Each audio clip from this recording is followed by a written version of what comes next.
My family kicked me out on my birthday for refusing to pay my brother's $100,000 debt. So I exposed them with a single email.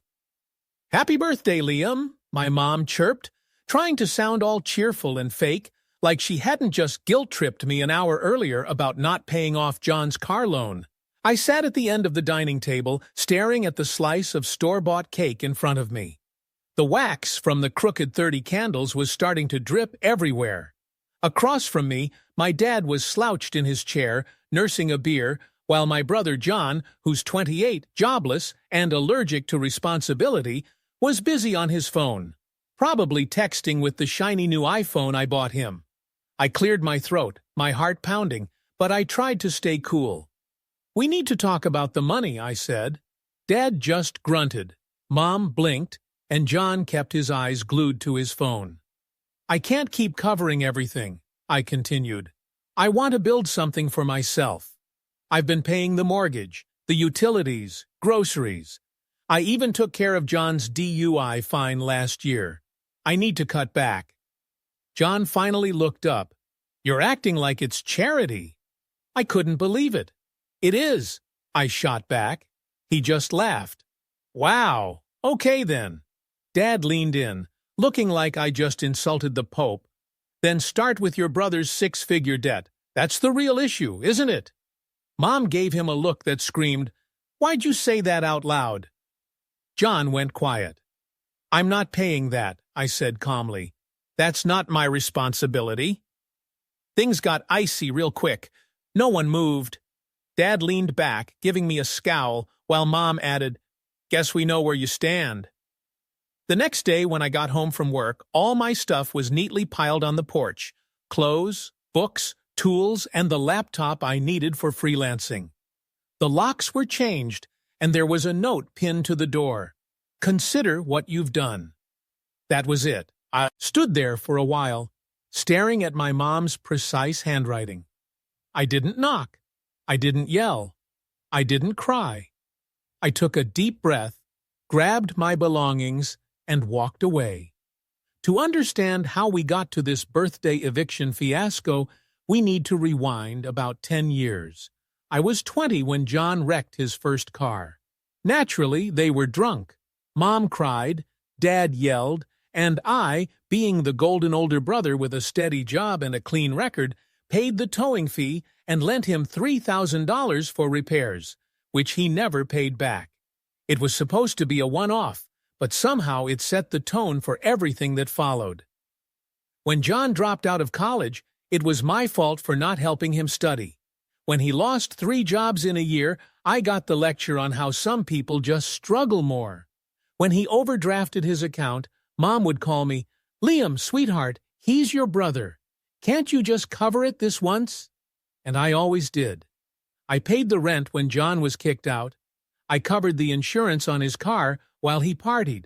And I bought groceries, even covering our parents' property taxes when they fell behind.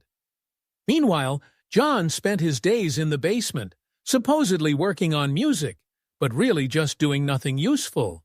The worst part? He didn't even pretend to be grateful.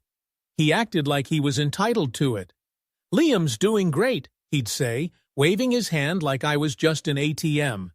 "He's got it. That's what big brothers are for." And my parents ate it up. I could have moved out, but every time I brought it up, Mom would get all teary-eyed. "This house only feels like a home with you in it." Dad would brush it off. "Don't be dramatic," reminding me I only covered part of the costs, like the phone plan, as if that wasn't enough. And John would smirk. "Why leave when you've got it so good?" Sure, I had it nice, working 60-hour weeks, barely seeing daylight, while John borrowed money for new headphones. I was skipping lunch to save cash while Dad used my pay to fix the AC, encouraging me to be grateful I didn't have to deal with a landlord. Everything boiled over 2 months before my birthday. I came home from a 14-hour shift to find John setting up for a party. My gaming PC, built piece by piece over 5 years, was hooked up to the living room sound system. His friends were passed out on the couch, beer bottles everywhere, and my keyboard was sticky. I didn't yell. I just unplugged everything and took it back to my room. The next morning, Mom lectured me. "You embarrassed him," she said sharply. "His friends saw you storming around like a maniac."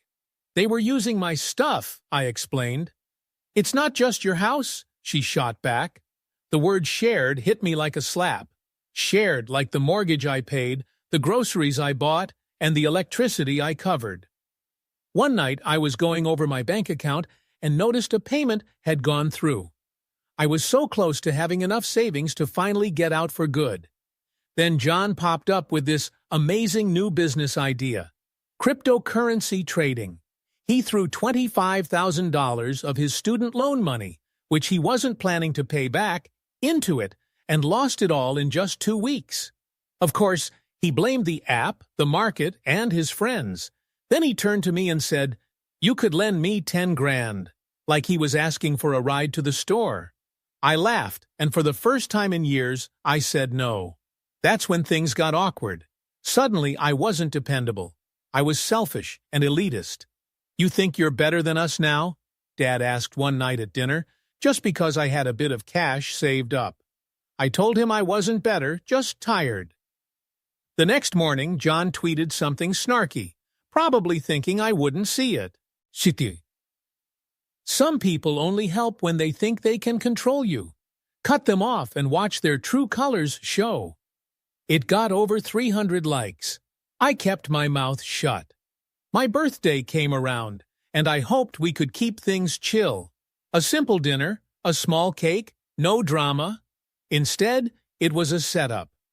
Dad kept giving me looks, waiting for me to mention money. John was cracking jokes about some non-existent trust fund I supposedly had. Mom was smiling way too brightly, trying to keep everyone happy. The dam broke when I finally said, "I can't keep covering for everything." Dad replied, "Then start with your brother's 6-figure debt," like it was no big deal. When I said no, they didn't argue. They just kicked me out like I was trash.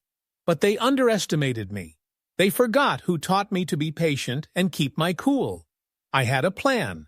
I didn't react to their notes, didn't knock on their door, didn't text, and didn't cry.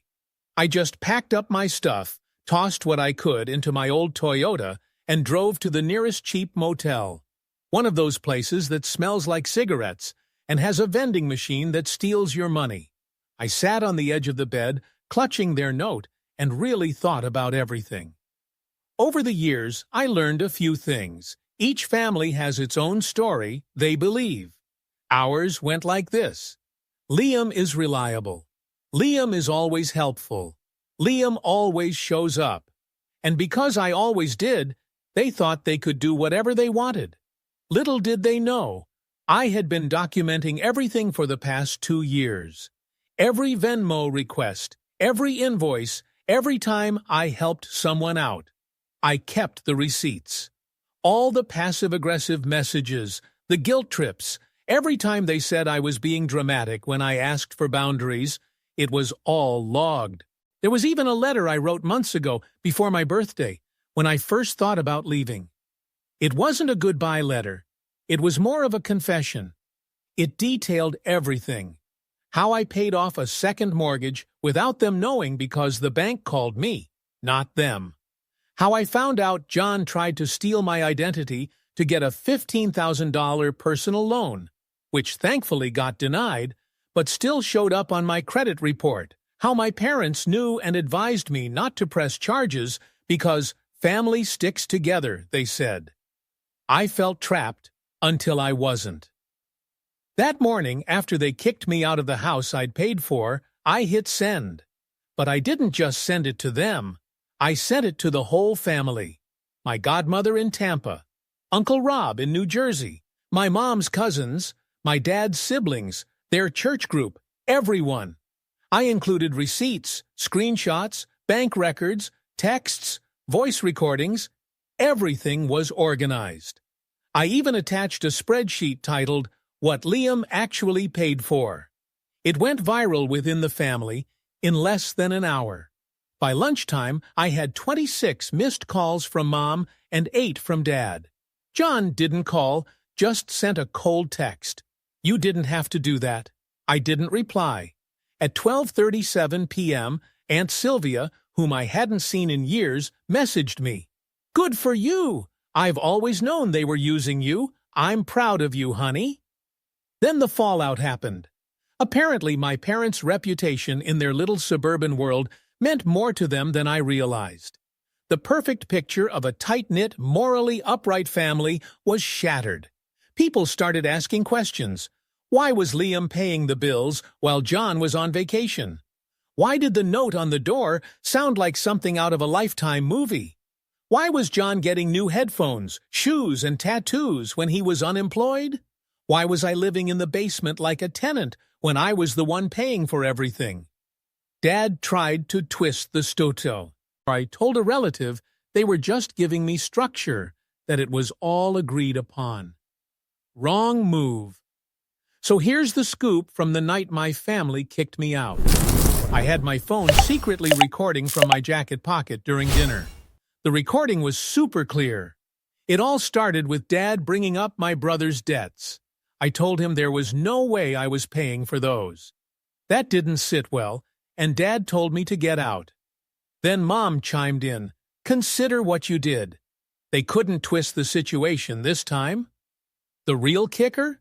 I also reported an identity theft case.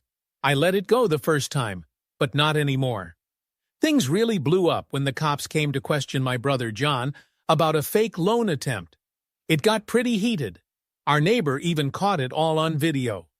There were angry voices, a door slamming, and John going off about how life owed him a break. Someone, maybe Mom, yelled, "We told you not to make this worse." That video ended up on the neighborhood's Facebook group, and suddenly my family, who used to love gossiping about others, were the center of attention. I missed all this chaos. I was busy getting settled into my new downtown apartment above a flower shop. It was a cozy one-bedroom with morning sunlight and a kitchen free of old arguments. I paid the deposit with money I should have been saving all along. That night, I parked myself on the couch with takeout, no TV, just my laptop, and watched the drama from afar. They tried calling me again and again, but I didn't pick up. Eventually, Mom showed up at my work, looking red-eyed, holding a Tupperware of my favorite dish, like it was some olive branch. We met outside, and before she could say much, I told her I wasn't coming back. I felt calm, but cold. "Liam," she said softly, "you're tearing this family apart." I couldn't help but laugh. "No," I replied, "I just stopped holding it together." She looked taken aback, but for once, I didn't feel guilty. That was the turning point. I could finally see my family clearly, not as helpless parents or a struggling brother, but as people facing the consequences of their choices. Silence became louder than their usual chaos. For the first time, I wasn't woken up by John's blaring music or Dad's outbursts. I wasn't sidestepping Mom's passive-aggressive moods. Instead, there was peace. I could make coffee without worrying someone used the last of the milk, and my wallet was safe on the counter. I didn't have to justify every decision or penny spent. No one asked for money, explanations, or manipulated me through texts. At first, the quiet was weird. I half expected to find John on my couch, shoes on the cushions, begging for help, but they never came. The calls eventually slowed down and then stopped. Mom left weepy voicemails, all guilt-trippy and pleading, saying stuff like, "Liam, this isn't you. You're the strong one, the helper. Please don't let pride ruin our family." Dad sent just one text, "You should be proud of yourself." I ignored them all. A few weeks after moving out, John sent me a letter. It was surprisingly short. He admitted to messing up, but said he was only doing what they always let him get away with. Now, everything was against him. Mom and Dad were in a mess, and nobody talked to them anymore. He blamed me for it all, writing, "You blew everything apart. I hope it was worth it." No apologies, just blame. That told me everything I needed to know. I didn't reply. Instead, I focused on reclaiming my life. I signed up for a coding boot camp I'd wanted to do forever, but put off because of family expenses. I started freelancing at night, saving up for the life I wanted, not the one they drained me for. I found real friends who cared more about who I was than what I earned. I joined a climbing gym and rediscovered a love for movement and challenge on my own terms. I wasn't dragging along people who refused to move themselves. Therapy helped a lot, too. I learned that years of being the family's problem solver left invisible scars. My therapist called it parentification, when kids have to act like emotional and financial adults. She made me see I wasn't selfish. I was just exhausted. Back at the old house, things fell apart. Mom had to go back to a job she hated after years of running the house with my money. Dad drank more and got into fights with neighbors. John finally got a job at a gas station, but it lasted only 6 days before he blamed the manager and walked out. Extended family backed off. They'd seen and heard too much. It was clear the myth of our perfect family life couldn't stand up to the reality.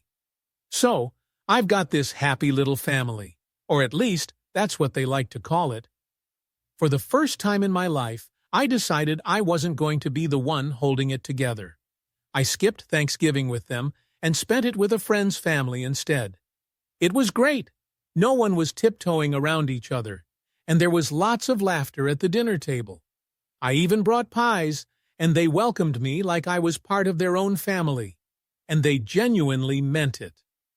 Come Christmas, I got this card from my godmother. Inside was a short note saying I deserved better and had finally stood up and claimed it. She wrote, "I am proud of you," and man, I just broke down. But it wasn't because I was sad, it was because for the first time I felt truly understood. You know, when you finally decide to break away from your old life, nothing dramatic happens. No big blow-ups or last-minute reconciliations. Just pure, beautiful silence. For the first time in like 30 years, my phone wasn't buzzing with guilt-tripping messages or desperate money requests. No urgent calls about John losing his license, Dad needing tax help, or Mom crying about how we're no longer a family. They thought I'd come running back, like always. They figured I'd feel guilty and lonely. But guess what? I felt free. I could breathe and just exist in my own space, without worrying about someone swiping my food or keys, or messing up my future. I carried my family so long, I forgot how to stand up straight, live for myself, and be self-sufficient. They called me the family's backbone. But really, I was the fuse. Now that I'm gone, any fire they started is theirs to deal with. A couple of months later, I bumped into John at a gas station, of all places. He was working behind the counter, looking a bit worse for wear. Still had that fake bravado, though it seemed worn and pathetic now. He greeted me with, "Liam, didn't think I'd see you around here." I just nodded. Then he leaned in and said, "You know you really screwed things up for them, right?" I blinked back and said, "You mean when I stopped paying off your debt?" He shrugged. "They're still dealing with the fallout. You've really made a mess." I just looked him dead in the eye and said, "You're confusing me, cleaning up my life with ruining yours." Then I just paid for my gas and left him standing there, slack-jawed, like an ATM had just walked out the door. Here's the kicker. People like John don't get it. Not until the cash dries up and the spotlight fades. And I'm not sticking around to see how that show ends. The thing no one tells you about leaving a messed-up family is that distance doesn't hurt. It's buikum. Understanding that you were never loved unconditionally. You were useful, valuable for your quiet sacrifices and financial help, but not really loved. Love without respect is just leverage. So when people ask if I'd ever talk to them again, I don't hesitate to say no. Because now I value myself more than their approval. I used to crave their validation like it was air. Every good grade, every promotion, every loan repaid was a desperate plea for them to finally see me. But all they saw was what I could do for them, never who I really was. Now, I see myself as a guy who paid off 3 mortgages that weren't even his, stayed up late tutoring a brother who never tried, and kept the lights on in a house that never felt like home. Finally, I said, no more. I've built a new life from scratch. It's peaceful, made not out of guilt or obligation, but choice. My weekends are spent hiking, reading, and taking photography classes I've always wanted to try but couldn't afford before. I'm dating someone who doesn't need saving, who actually asks about my day and doesn't call me selfish for having boundaries. Sometimes I lie in bed at night thinking about the kid I used to be. That kid who tiptoed around his own house, gave over his paycheck like it was a ritual, believing if he just worked hard enough, they'd love him right. And I whisper to that kid, you got out. You made it. You don't owe them your silence anymore. Let them talk. Twist the story. Call me ungrateful and cold. Here's the truth they'll never admit. Without me, their whole setup crumbled. Their lies didn't hold up. And without me, the truth came out, loud and clear. I didn't even have to shout it. I just walked away. And sometimes the quietest act of rebellion is just keeping the door shut.